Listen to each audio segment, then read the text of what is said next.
Bueno, hermanos, vamos a tener abierto en Génesis capítulo 2. Si bien hemos leído todo el capítulo, vamos a ver del versículo 15 en adelante. Como se podrán haber dado cuenta, el título del sermón no es la fundación del matrimonio, sino la fundación del verdadero matrimonio.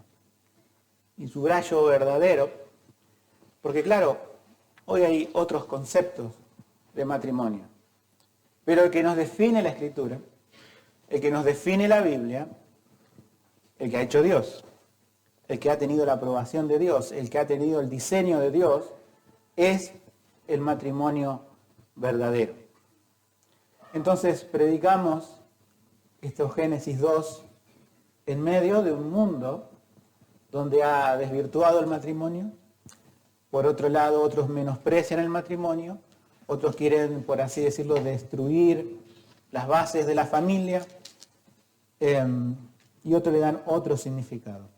Hoy vamos a ver cuál es el significado bíblico y también qué aplicación tiene esto para nuestras vidas y para nuestra iglesia. Vamos a ver el versículo 15 primero. En el versículo 15 tenemos como una introducción, ¿no?, antes de entrar al tema de matrimonio, pero todo esto que es este contexto de versículos que lo rodea, hace a lo que es después del matrimonio. Sí. Tomó pues Jehová al hombre y lo puso en el huerto del Edén para que lo labrara y lo guardase.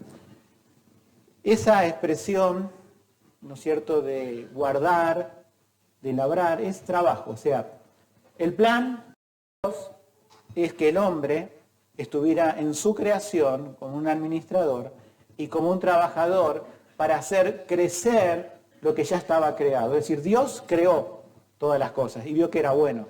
Ahora lo pone al hombre para administrarlo y en el caso del jardín del Edén, para hacerlo crecer.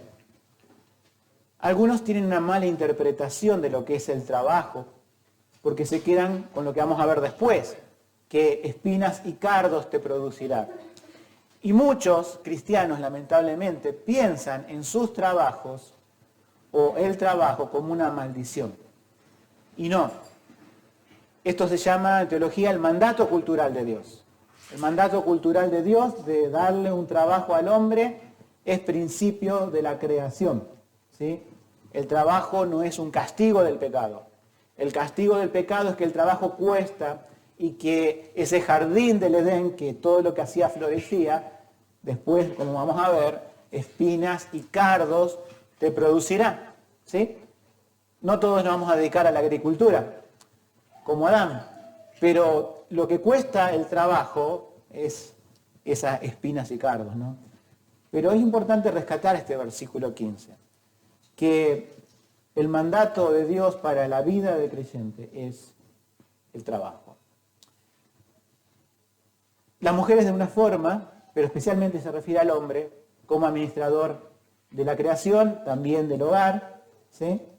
Vemos que la mujer también colabora después con el hombre en todo esto, pero una cosa para destacar es que este mandato tiene que estar presente en las vidas de los cristianos hoy, ¿sí? La cultura del trabajo es algo bíblico. Y quiero sacar por ahí algún pensamiento por ahí errado que se genera, sobre todo a veces en los hombres, que quieren colaborar en el ministerio de la iglesia. Y lo pueden hacer, obviamente. Pero algunos piensan en este sentido. Yo cuando trabajo, en realidad no estoy sirviendo al Señor, estoy haciendo algo totalmente diferente. Y cuando sirvo al Señor, o hago algo para la expansión de su reino, ahí estoy trabajando para el Señor. Ese es un error. Es un error porque el trabajo es parte de la creación de Dios.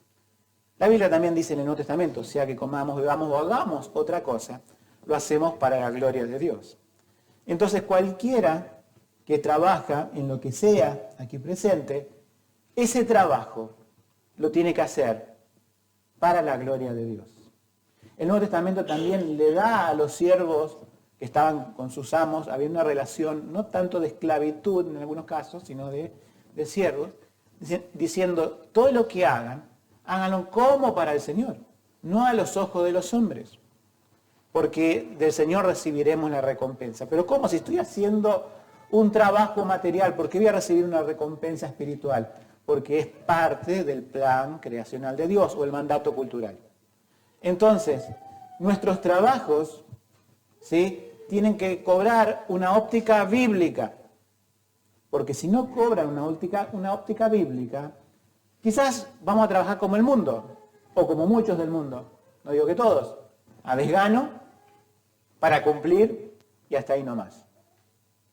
Si alguno alguna vez pensó en trabajar así porque parecía algo espiritual, es anti-espiritual eso. Nosotros en nuestros trabajos tenemos que tratar de ser los mejores, de ser los más responsables, de ser los más puntuales, porque lo hacemos ¿para quién? Para el Señor. ¿Y qué hace eso? Glorifica a Dios, ¿sí? Entonces el versículo 15 nos centra un poco en la parte del plan creacional de Dios en cuanto al hombre. Ahora vamos a ver qué le presenta a la mujer. Pero seguimos avanzando en el versículo 16 y 17. Y mandó Jehová Dios al hombre diciendo, de todo árbol del huerto podrás comer. 17 más, del árbol de la ciencia del bien y del mal no comerás, porque el día que de él comieres, ciertamente morirás. A veces nos centramos mucho en el árbol de la ciencia, del conocimiento del bien y del mal. No es un árbol científico, ¿no? El árbol del conocimiento ¿de qué? Del bien y del mal. El hombre podría tener un conocimiento dado por Dios de que existe el mal sin comprobar en carne propia el mal, sin pecar, por así decirlo. Pero nos olvidamos del versículo anterior que dice de todos los árboles pueden comer. O sea, que Dios hizo toda esa naturaleza y la puso a disposición del hombre para que labrara ese jardín, para que tuviera sustento él también, seguramente los animales se supone, para transformar ese jardín que ahí te dicen, los ríos, la dimensión era bastante grande, podemos decir, pero aún así, él, por medio de su descendencia, iba a tener el mismo mandato cultural e iba a expandir eso a toda la tierra. Y le iba a ir bien. ¿Por qué? Porque la tierra no producía espinos y cardos. Ahora, el hombre podía comer de todo, ¿sí? No estaba preso diciendo, mira, si fuera al revés, todos estos árboles son malos, pero puedes comer solamente de uno. Uno podría decir, pero qué injusto, solamente de uno, siempre el mismo árbol y todos los demás no se pueden comer. O no, pero era al revés. Podía comer de una gran variedad, a punto de no cansarse, menos de uno, y que ese uno no tenía que comer seguramente no por hambre, sino por una prohibición moral de Dios, diciendo, el día que él comieres, morirás. A veces el mundo ridiculiza esta historia bíblica cuando ellos tienen historias mucho más ridículas, ¿verdad? Y pensamientos mucho más ridículos acerca de todo. Sin embargo, una prueba simple, una prueba no tecnológica, obviamente, del hombre a Dios, está en un huerto, él es un agricultor y le pone una prueba con lo que él ya conoce, los árboles. Y le dice, este árbol tiene esa condición. No es un simple árbol, sino que es el árbol del conocimiento del bien y del mal. Le dice que existe el mal. No nos dice la Biblia algún diálogo de explicación de Dios, pero yo supongo que el hombre habrá tenido preguntas, y bueno, ¿qué es el mal? ¿Sí? Porque es una palabra, pero ¿qué significa? ¿Y el bien? ¿Por qué está el bien y el mal? Bueno, la Biblia no nos dice ese diálogo, pero alguna idea más profunda, no tan infantil, el hombre habrá tenido de lo que es el bien y el mal, sin comprobar en sí mismo lo que era el mal. Porque eso lo iba a comprobar a precio de su vida. El día que de él comieres, morirás. Que eso vamos a ocuparnos el otro domingo. Seguimos avanzando al versículo 21, donde tenemos, y Jehová hizo caer sueño profundo sobre Adán, un sueño profundo, y mientras éste dormía, tomó de sus costillas y cerró la carne de su lugar, y de la costilla que Jehová Dios tomó del hombre, hizo una mujer y la trajo al hombre. Aquí ya vamos a entrar, aquí vamos a entrar en la parte de la creación. Pero hay algo para destacar en lo que hemos leído, por eso se lee todo, que la Biblia dice que no es bueno que el hombre esté solo, dice el 18, sino que le haré ayuda idónea.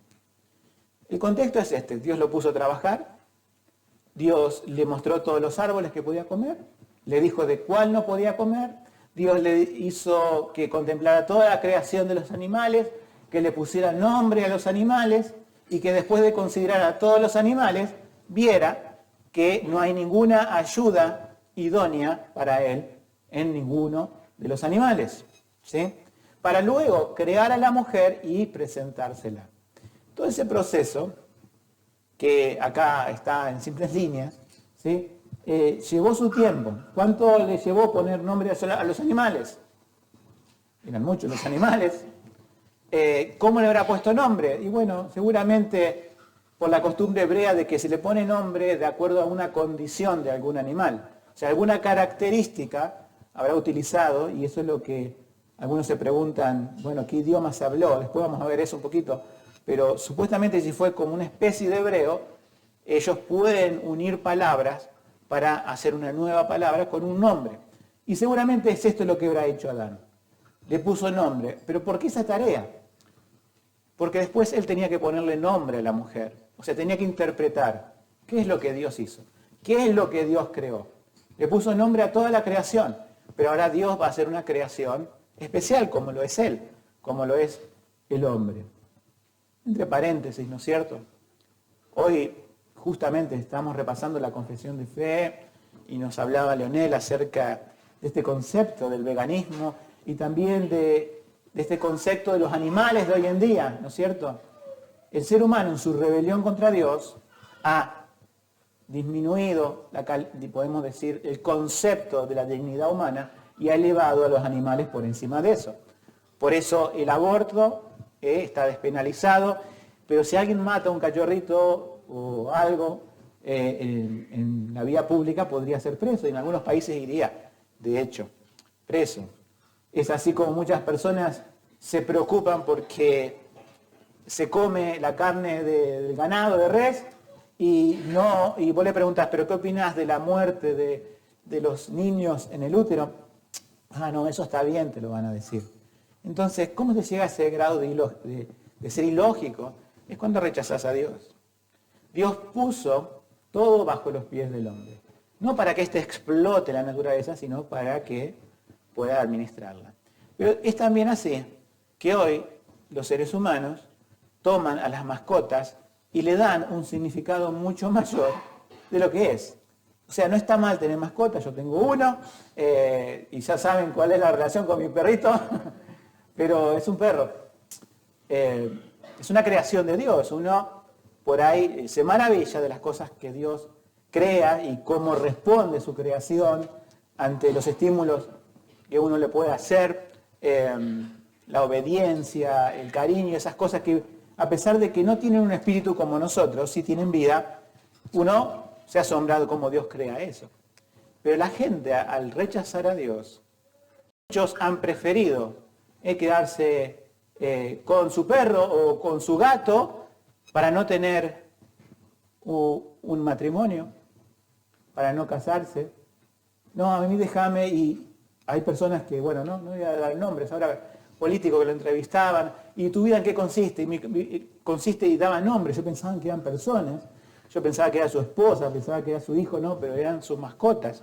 Y puso a la misma paridad a algunas otras personas, pero son animales y personas. Bueno, pero así está el ser humano. Él le da dignidad al animal que no fue creado a imagen de Dios y no le da dignidad al hombre que fue creado a imagen de Dios. Entonces, acá viene la creación de Dios y hay alguna cosa quizás para, no sé si llamarlo, no curiosidad, porque no hay nada de curioso ni ninguna enseñanza bíblica que sea ociosa, o sea, que no tenga sentido.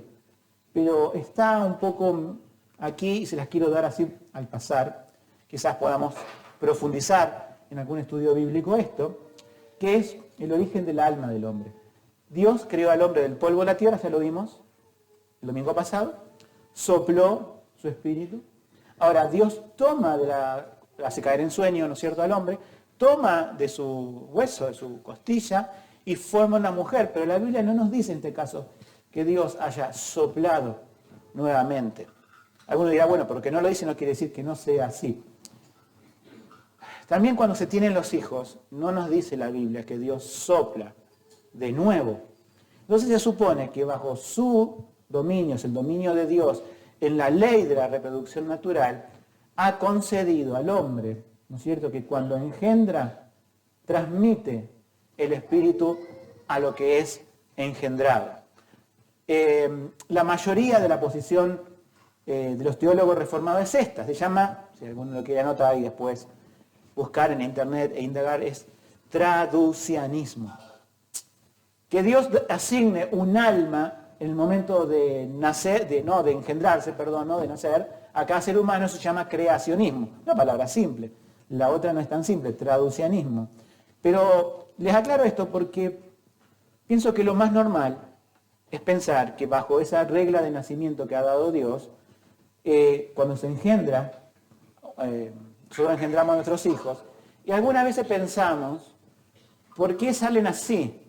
¿Sí? Parecidos a nosotros, pero no físicamente, sino también en ciertas actitudes. Uno dice, bueno, porque también salieron de nosotros en cierto sentido.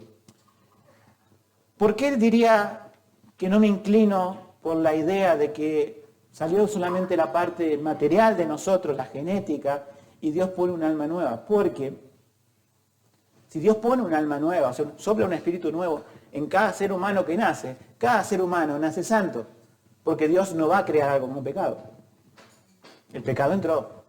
Dios no creó a Adán con pecado. Dios no va a crear una persona con pecado. Y sabemos que las personas que nacen son ¿qué? Pecadores. Bueno, algunos dicen, bueno, sucede que es esto, que cuando Dios pone el alma, que es pura, y se toca con el cuerpo de pecado, ahí se contamina. Pero ahí hay una idea un tanto extraña. Porque una cosa es lo material y otra cosa es lo espiritual. Ponerlo en contacto de espiritual y material sería algo bastante extraño, según la Biblia. Digamos, en la parte material, el pecado se manifiesta en las enfermedades, en los defectos congénitos, en todas las cosas que entraron a este mundo, y de enfermedades estamos llenos, ¿sí? Que fue parte del castigo de Dios. Pero el castigo de Dios fue también, no solamente la parte material del hombre, sino espiritual, quedó separado de Dios. Y el alma, o el espíritu, que es lo mismo, del hombre, está afectado por el pecado, ¿sí? Entonces, cada ser humano que es engendrado por un hombre pecador es que es pecador, tanto en cuerpo como en alma. Tiene los defectos físicos del pecado, sufrirá las consecuencias de un mundo caído, y también su alma ya nace en pecado. En pecado me concibió mi madre, dice David, en un sentido total del ser humano. Entonces, por eso somos dados a pensar de que Dios ha dado esta regla, de que los seres humanos engendran según su especie pecadora. Y por eso Cristo en la cruz puede morir para solucionar ese problema. Cuando la Biblia nos dice en Romanos, que no es el tema de hoy, que todos llegamos a ser pecadores por Adán, si Dios asignaría un alma siempre nueva, realmente lo que le pasó a Adán no nos competiría, no tendríamos ninguna consecuencia de Adán. Pero sin embargo el pecado de Adán pasó así a todos los hombres y pasó también a cada uno de nosotros, ¿sí? Y por eso, por el sacrificio de un solo Dios hombre en la cruz, Dios hace posible a todos aquellos que creen en Jesucristo la limpieza de pecados, el perdón, la reconciliación con Dios y también la promesa de una vida eterna, para que este cuerpo, cuando se deshace, Dios en la resurrección diera otro. De modo que Dios toma de la costilla de Adán, forma a Eva, ¿sí? Y Eva está a la misma igualdad del hombre en el sentido creacional, de dignidad, delante de Dios, igual. Es importante ver cómo Dios nos ilustra, ¿sí? Que Él podía haber tomado a la mujer de cualquier lugar del hombre, pero lo toma de algo, podemos decir, de una posición del cuerpo donde para nosotros denota como una igualdad, como un compañerismo, como un complemento. Esto siempre se ha especulado, dice, no lo tomó de los pies para que estuviera debajo de él, no lo tomó de algún hueso del cráneo para que estuviera sobre él, lo tomó de la costilla para que fuera compañera de él. Entonces vemos en el sentido de la creación de Dios el complementarismo, es decir, el hombre y la mujer se complementan. ¿Sí? Y esto fue lo primero que Dios creó y lo puso para mostrarnos también después una realidad mayor que vamos a ver, que Cristo es la iglesia. Pero yendo a la parte de la creación, ¿sí? Se la presenta en el versículo 22, y la trajo al hombre. Es una simple palabra, la trajo. Pero es otra cosa de que la hubiera creado, Adán se hubiera despertado, me falta algo, dijo, y aparece alguien, ¿quién es ese alguien? ¿Qué es esto? ¿No? Dios todo organizando, se despertó, dijo, Adán, acá tengo algo, ¿sí? Ha hecho una creación, quizás le habrá advertido antes que durmiera, no lo sé, pero Dios la trajo. En ese trajo podemos suponer, ¿sí?, que Dios hace una presentación, digamos, por así decirlo, oficial de su creación, que es la mujer. Y ahora Adán tiene que responder. ¿Qué opina de esa creación que Dios le trajo? Lo cual, si antes Dios había dicho que no era bueno que el hombre esté solo y que él iba a ser ayuda idónea, ahora se la presenta a Eva como una ayuda idónea. Lo que el hombre dice en el 23 dijo, entonces Adán, esto es ahora hueso de mis huesos y carne de mi carne. Vamos a detenernos ahí. El hombre reconoce que la creación que Dios le trajo es parte de él. O sea, es una parte mía que me sacaron y es una parte que vuelve a mí, ¿sí? Por eso dice hueso de mis huesos y carne de mi carne. Entonces, lo primero que reconoce Adán es que esa compañera que Dios le está presentando va a ser el complemento propio de su vida y de ella va a depender el hombre y el hombre va a depender de la mujer, no solamente efectivamente, sino también por medio del nacimiento. Son las mujeres las que Dios también revela ahí que iban a traer los hijos al mundo, ¿sí? Entonces, ahí nos damos cuenta un poco la fundación del verdadero matrimonio.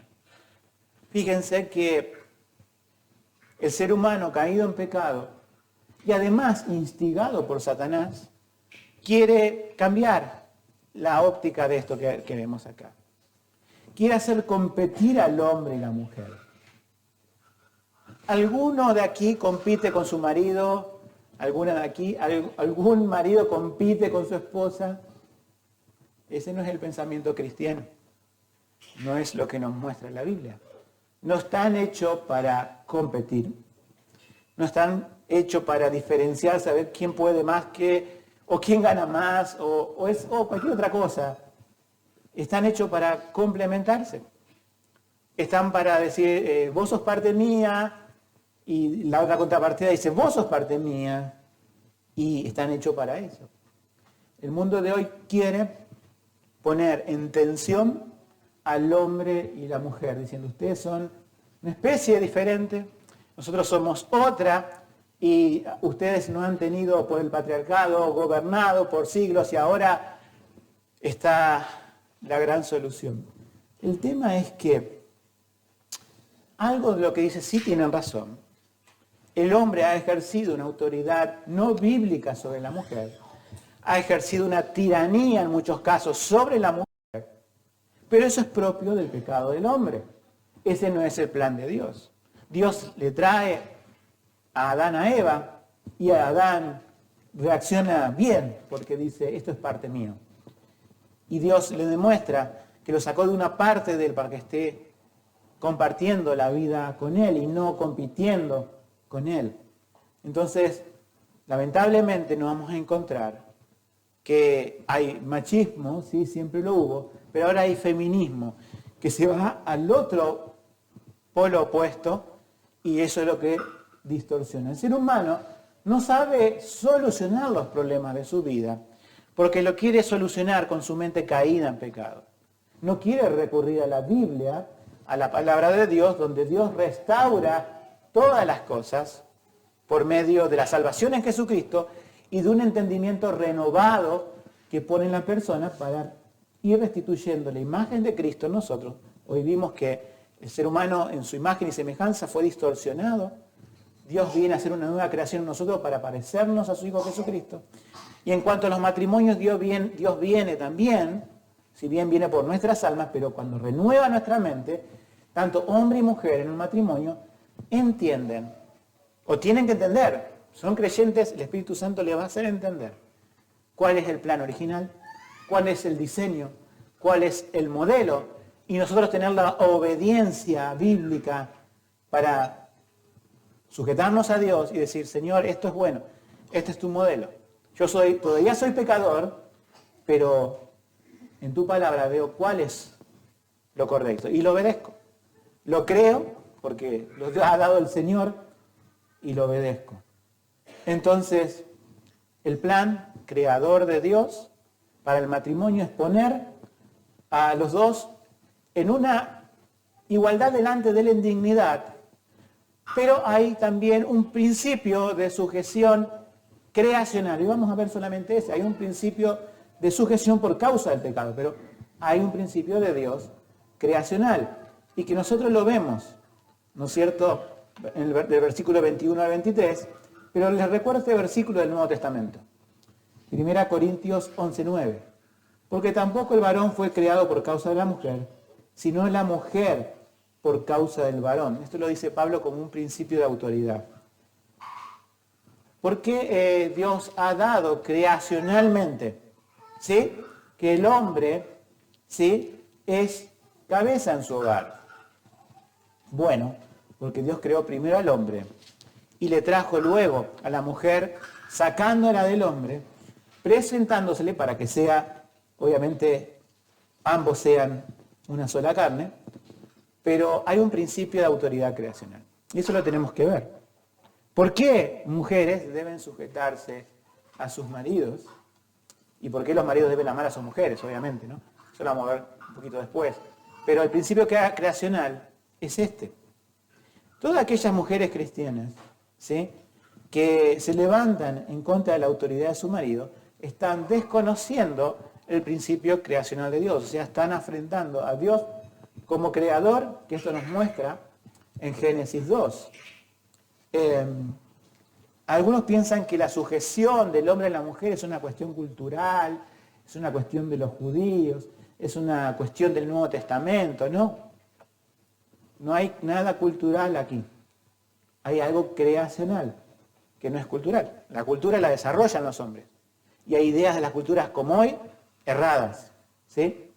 Pero si alguno va a decir que eso de sujeción al hombre es algo cultural, vamos a decir, mira, yo creo en la Biblia, que es la palabra de Dios, y Dios nos informa en su palabra que Él ha hecho las cosas así, y que no es un principio cultural, porque no había ninguna cultura desarrollada, sino que Dios creó al hombre y luego la mujer los trajo de Él. Y Pablo nos recuerda, eso estaba ya asentado en el Antiguo Testamento, de que esa es la causa de la autoridad que Dios le ha dado al hombre. Pero también es una autoridad en cuanto a la creación y en cuanto a los hijos que vendrían después, compartida con la mujer, pero ese hombre tiene esa autoridad dada por Dios según lo que vemos aquí. Entonces, veamos la segunda parte de ese versículo que hemos leído, que dice, hueso de mis huesos, carne de mi carne, punto y coma, esta será llamada, y acá hay algo un poco extraño para esta será llamada varona, porque del varón fue tomada. La otra vez, creo que uno de los, no sé, creo que mi hija o alguno de los chicos aquí de la congregación me preguntó qué idioma hablaban en el Edén. Yo digo, la Biblia no lo dice, pero por este versículo puedo suponer que era muy parecido al hebreo, no sé si exactamente igual, porque el hebreo tiene esto, ¿sí? Varón, acá en el hebreo es ish. Y para ponerle el nombre a la mujer, simplemente agregan la vocal, Isha, ¿sí? Nosotros decimos hombre y mujer. Por eso nos suena extraño acá, varón, y tiene que agregar una A, varona, ¿sí? En nuestro idioma, el origen de la palabra hombre es diferente al del origen de la palabra mujer. No tienen el mismo origen. Pero en hebreo sí. Y eso es algo que, si no fuera hebreo o algo parecido al hebreo, un protohebreo podemos decir, no tendría como la forma de explicar esta parte el autor. ¿No es cierto? Que fue Moisés que escribió en hebreo. ¿Cómo es que el hombre hace ese juego de palabras? En el Edén lo hace, diciendo, yo soy Ish, pero ahora esto que salió de mí es Isha. Entonces, en ese juego de palabras está que son lo mismo, no son dos cosas separadas. Y en nuestra traducción, Reina Valera, esto creo que en el año 95, la Reina Valera ya lo cambiaron, y las versiones modernas lo contraponen como hombre y mujer. Yo sé que en ninguna parte de nuestra vida secular usamos varona, ¿verdad? Y queda muy feo, además. Pero ustedes lo leen así para interpretar, ¿sí?, lo que pasó en ese juego de palabras que que Adán estaba dando, diciendo, bueno, se ve que el femenino en su idioma, en el idioma que Dios le dio desde su creación a Adán, el femenino se formaba simplemente agregando algunas vocales. Si bien hay otras letras que cambian, no vamos a entrar en lo técnico, era simple, al oído suena muy parecido, ¿verdad? Ish, Isha. ¿Sí? Entonces, eso también nos habla de la unidad, ¿sí? Son carne de mi carne, huesos de mis huesos. Y después dice, en el versículo 24, por tanto dejará el hombre a su padre y a su madre, y se unirá a su mujer, y serán una sola carne. Este versículo es la clave, que está repetido por el Señor Jesucristo en el Nuevo Testamento, es la clave para entender el matrimonio. Primeramente dice, por tanto dejará al padre y a la madre. ¿Sí? Uno de los grandes problemas, si bien hoy el matrimonio está desvirtuado en muchos aspectos, pero uno de los grandes problemas del matrimonio es que no se deja al padre y a la madre. Y se puede interpretar en varias formas. Quizás de la convivencia, ¿sí? Si vos necesitas formar un vínculo separado, hoy hay un problema, ¿no? Que muchos se casan, ¿sí?, y no tienen un lugar propio para vivir y viven con los padres. Y ahí están los grandes problemas. Y después vienen, cuando son cristianos, ¿no? Vienen al pastor y le preguntan, ¿cómo soluciono esto? No hay solución, le digo. Si vos no querés cumplir, o no podés, o no lo pensaste antes de cumplir el mandato de Dios, no hay solución de evitar conflictos matrimoniales cuando se viven varios matrimonios juntos, es decir, matrimonios de padres y los matrimonios de uno, ¿no es cierto? No, va a haber choque siempre, va a haber conflicto de autoridades. Cuando la Biblia dice, dejará el hombre a su padre y a su madre, quiere decir que al formar un vínculo propio, va a haber un espacio, puede haber una pared de por medio, puede haber un patio, pero hay un vínculo separado. Si estamos todos los días en la misma mesa, y ahí va a haber un problema, ¿sí? Entonces, también puede pasar otra cosa. Puede pasar que a lo mejor sí están en casas distintas y a lo mejor varios kilómetros o en otra ciudad, pero ni el hombre o la mujer ha sabido cortar ese vínculo afectivo, no en el sentido de que va a dejar de querer a los padres, sino de pensar, el hombre primero que tiene una nueva responsabilidad, está a cargo de alguien a quien tiene que amar y cuidar y tratar como brazo frágil. Y la mujer tiene que pensar también que ahora está un vínculo a quien tiene que obedecer, respetar, amar, por supuesto, y forman ese vínculo matrimonial. Pero muchos, por más que están en distintas casas, tienen quizás un trabajo bien, ¿sí?, y no tienen que compartir el mismo lugar, pero afectivamente están confundidos, afectivamente están mal delante de la Biblia y no han cortado, para que ustedes lo entiendan en criollo, no han cortado el cordón umbilical. Eso sí lo entienden, ¿verdad? Bueno, eso pasa cuando no queremos sujetarnos a la palabra de Dios, cuando no pensamos bíblicamente. Por eso esto de los Génesis deben ser entendidos con los chicos, pero no para que pinten arbolitos y todas esas cosas, sino para que sepan cuál es la familia, cuál es el rol. Entonces imagínense que si el hombre y la mujer no cumplen el rol creacional, no cumplen el mandato cultural, no cumplen para lo cual fueron creados, ¿cómo saldrán esos hijos que tengan el matrimonio? Rebeldes, ajenos a las cosas de Dios, con resentimiento, diciendo papá y mamá son hipócritas porque ellos dicen son cristianos, creen en el libro de Génesis, pero no cumplen nada de lo que dice el libro de Génesis, ni de lo que dice el Nuevo Testamento en cuanto al matrimonio. Entonces, nosotros vemos que un matrimonio que siga a Dios tiene un impacto en este mundo. Un matrimonio que siga a Dios tiene un impacto en la vida de la iglesia y tiene un impacto en la evangelización y por sobre todas las cosas, el primer impacto en sus hijos.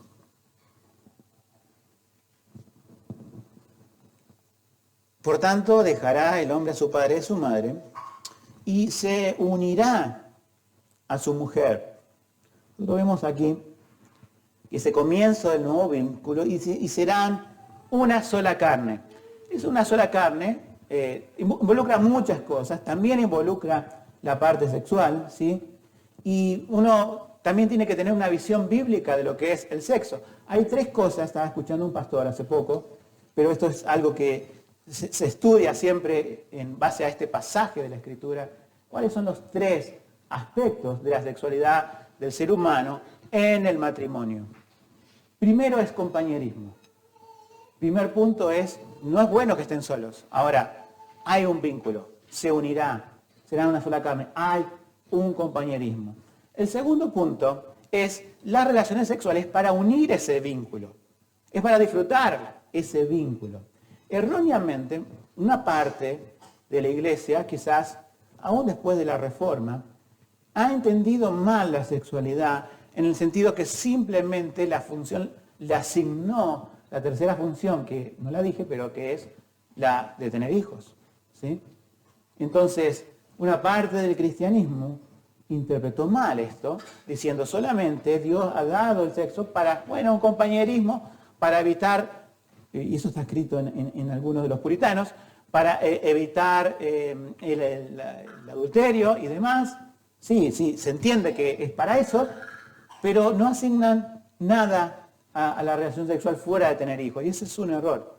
Dios todo lo hizo bueno, todo lo hizo en armonía, por lo tanto, tiene esas tres cualidades, la sexualidad del hombre. La vuelvo a nombrar: el compañerismo, el disfrute y el tener hijos, ¿sí? También hablo de tener hijos porque muchas personas cristianas me han preguntado a lo largo de su vida, diciendo, nosotros hemos decidido no tener hijos. ¿Y cómo han decidido no tener hijos? Sí, es mejor no tenerlos, dicen algunos, porque no, estamos bien así, ya tenemos un perro. Me han dicho cristianos, y gracias a Dios reflexionaron, por lo menos lo que me acuerdo, han reflexionado y dijeron, Dios le dio a Adán que considerara que los perros no van a estar los hijos tampoco. Entonces, es parte también del matrimonio engendrar hijos. Si alguna persona pudiendo tenerlos, ¿sí? No digo que no tenga problemas en tenerlos, pero pudiendo tenerlos y decide no hacerlo, no dice la Biblia cuántos hijos tienes que tener.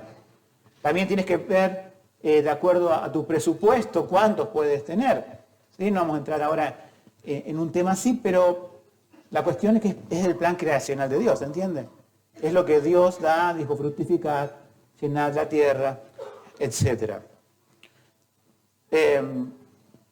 Si no se puede tener hijos, la verdad quedará en la decisión de cada matrimonio adoptar o no. Hay familias que ya han tenido hijos y uno ve que adoptaron, porque son todos rubiecitos, y por ahí adoptaron a alguien de descendencia de África, y es parte de los hermanitos, es parte de todo, y no hay ni racismo ni nada.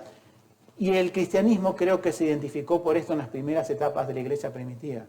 Ellos adoptaban mucho, adoptaban muchísimo. ¿Saben por qué? Porque había esclavos. Iban, por ejemplo, les pongo un ejemplo y después vas a otra cosa, al comercio de esclavos, los cristianos, ahorrando su dinero, y veían ahí quizás a una niñita de 11 años que iba a ser explotada quizás, no solamente laboralmente, ¿se entiende? Entonces, nosotros la compramos y la criaban no como una sierva, no como una esclava, sino como una hija más. O también con los varones pasaba esto. El cristiano se mostraba no solamente ayudando al ser humano en el sentido de la predicación de su salvación, sino también evitándole males de alguna forma que podrían haber ocurrido. Siguiendo con esto, ¿sí? Serán una sola carne. Es lo que el mundo no entiende, ¿no? No nos entiende a nosotros cuando nosotros decimos fornicar está mal, adulterar está mal, la ideología de género, el homosexualismo está mal. ¿Por qué decimos que está mal? Nosotros no negamos la ayuda a alguien que sea fornicario. Nosotros no negamos ninguna ayuda humanitaria a alguien que sea adúltero. Nosotros no negamos ninguna ayuda humanitaria a alguien que sea homosexual. Nosotros no los odiamos por eso. Nosotros simplemente les decimos, Dios ha creado el sexo para esto. Lo que vemos aquí en la palabra de Dios. Y cualquier distorsión de eso es pecado.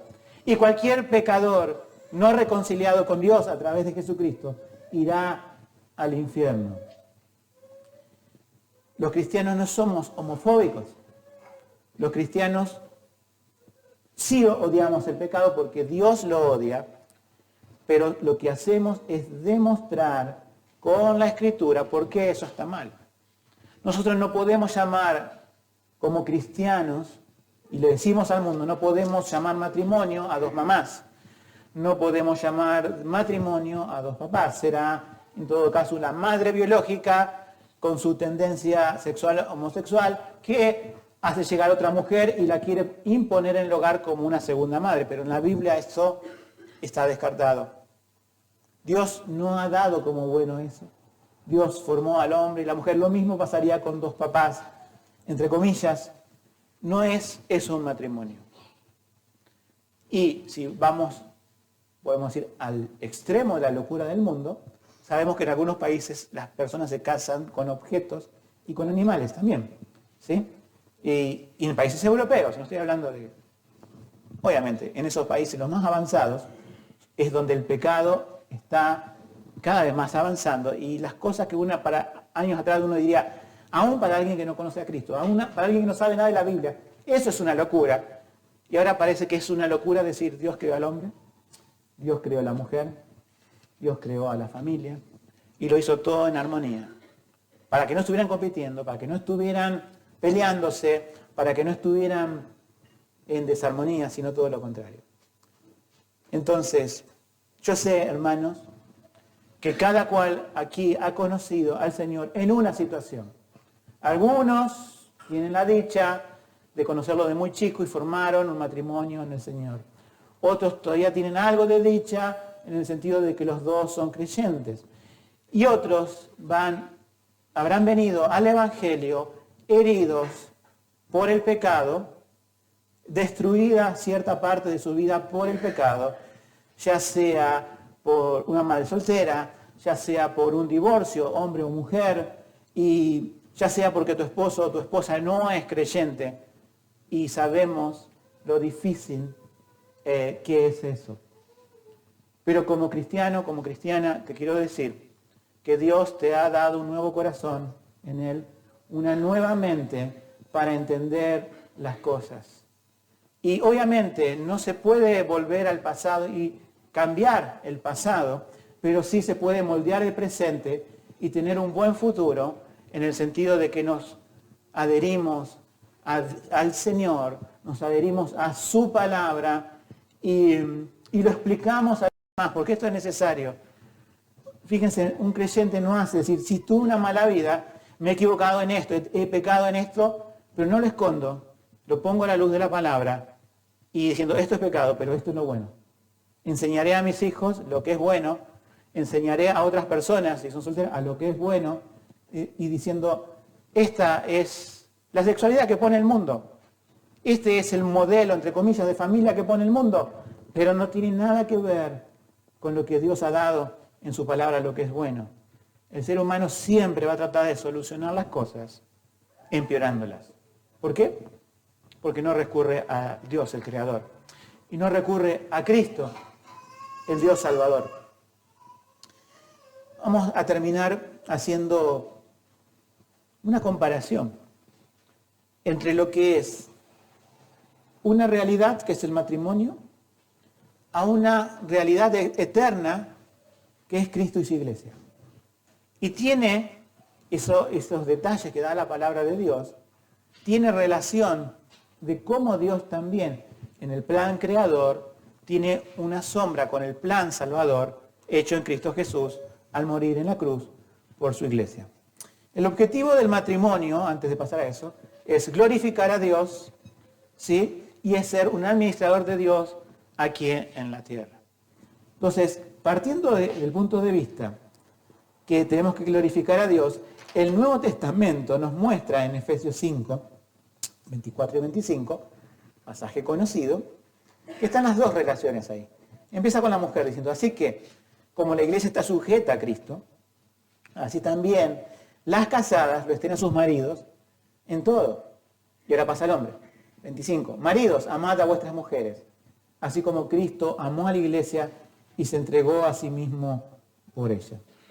No solamente aquí en Efesios 5 está la comparación del matrimonio con Cristo y la iglesia, pero aquí vemos una cuestión muy interesante, si bien no hemos entrado en el tema de la caída, que vamos a ver el domingo que viene, pero cuando Dios restaura un matrimonio, cuando un matrimonio conoce a Cristo y ambos tienen esa mente renovada, pueden entender esto, ¿no? Que el pecado causa que la mujer no se sujete a su marido.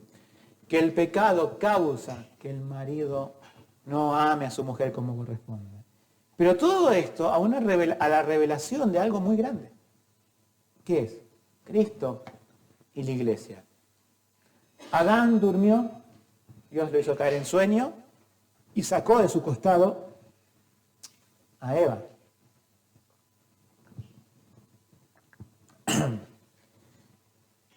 Cristo formó a su iglesia en la cruz. Él descendió a la sepultura.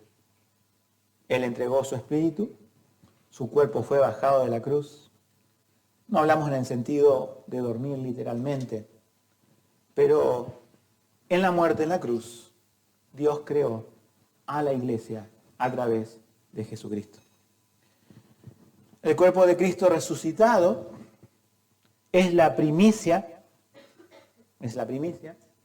de cómo vamos a ser nosotros, de cómo vamos a resucitar. Nosotros somos la iglesia de Cristo, pero un día habrá una ceremonia oficial, por así decirlo, que ¿cómo se llama? Las bodas del Cordero. Está en Apocalipsis. Es Dios, podemos decir Dios el Hijo, es el que se va a casar con la iglesia, pero es Dios Trino, presenta esta boda celestial a la vista de todos los ángeles, y nosotros, la humanidad redimida por Cristo, tenemos ese gran privilegio de llamarnos la esposa del esposo que es Cristo, en esas bodas que se llaman las bodas del Cordero, haciendo referencia a Cristo. Dios le presentó a Eva, a Adán. Hay una presentación oficial, celestial, con otras características, pero nosotros podemos decir de Cristo que somos parte de Él. De hecho, la Biblia usa esta metáfora, ¿no? No dice que somos carne de su carne ni huesos de sus huesos, pero sabemos que es una cuestión espiritual. Pero sí dice la Biblia que nosotros somos su cuerpo y que Él es la cabeza. Y ahí tenemos otra relación espiritual, así como Eva salió de Adán. La iglesia sale de Cristo y tiene una relación íntima, ¿sí? Él es la cabeza, nosotros somos el cuerpo. Y ahora, en toda esa relación, marido y mujer son, como alguien dijo, una parábola viviente de Cristo y la iglesia. Por eso, hermanos, nuestros matrimonios, y esto porque hoy es el tema, ¿no es cierto? Alguno dirá, bueno, pues yo soy soltero. Bueno, tenés para decidir si te quedás solo, como dice Pablo, o querés casarte, tenés que también tener en cuenta esto que nos dice la Biblia. Pero los matrimonios aquí presentes, ¿sí? Estar en armonía, como la palabra de Dios lo demanda, va a tener muchas repercusiones buenas. Primeramente, en sus hijos. Ustedes se pueden desgargantar explicándole a sus hijos el Evangelio, pero si no viven un matrimonio conforme al Evangelio, sus hijos muy posiblemente, no digo que va a ser una regla, puedan rechazar el Evangelio. Entonces tiene un efecto inmediato sobre los hijos. Si su matrimonio, su calidad matrimonial, hermanos, es buena en el Señor, serán una bendición para la iglesia. Serán de ayuda para la iglesia. Serán de consuelo para otras personas. Tendrán deseos de servir. Tendrán deseos de orar. Tendrán deseos de estar con los hermanos y aquí estamos, ¿en qué podemos ayudar? Cuando está deteriorada la relación matrimonial, realmente se pierde las ganas de todo. Las ganas de congregarse muchas veces, las ganas incluso de estar con otros hermanos y de ayudarlo, porque parece que el problema se hace tan grande que no nos deja ver las demás cosas. Y por último, tener una buena relación matrimonial, volviendo al plan creacional de Dios, permite también que nuestra vida, y también con nuestras palabras, evangelicemos a este mundo. El mundo no será evangelizado a través de matrimonios que dicen creer una cosa, pero que demuestran otro. La iglesia es la suma de todas esas intenciones buenas cuando las personas están buscando al Señor. Pero también la iglesia podría ser, imagínense que si la mayoría de los matrimonios de una iglesia decaen, esa iglesia no va a evangelizar. Esa iglesia no va a crecer espiritualmente, ni tampoco numéricamente, porque no estaría centrada en el Evangelio. Entonces, hermanos, centrarnos en el Evangelio es centrarnos en nuestras vidas personales, es centrarnos en nuestros matrimonios. Tenemos como matrimonio la excelente oportunidad de precisar el Evangelio con nuestro ejemplo y no de arruinarlo. Que el Señor nos bendiga en esta mañana y haga crecer los matrimonios aquí presentes. Amén.